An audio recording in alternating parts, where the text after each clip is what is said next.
St. Thomas himself was fundamentally a teacher of scripture. That's what his job was as a master of theology. His primary job was lecturing on scripture and teaching scripture and writing commentaries on scripture. And so it wasn't, he never lectured on Aristotle, for example. And so he was fundamentally a teacher of scripture who happened to go and to write, books on other things. And those books on other things have stuck around and had enduring value, I think, in part because he had mastered scripture so thoroughly.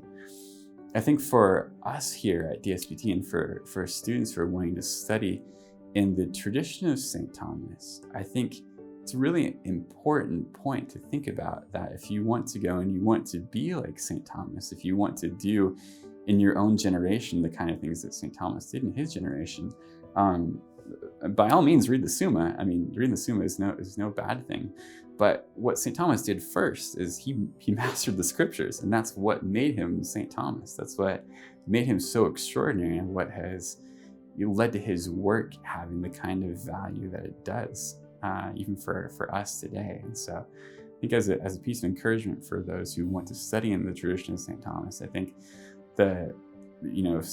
were he in the room with us, today, the first and primary thing that he would say is, you need to know the scriptures better than you do.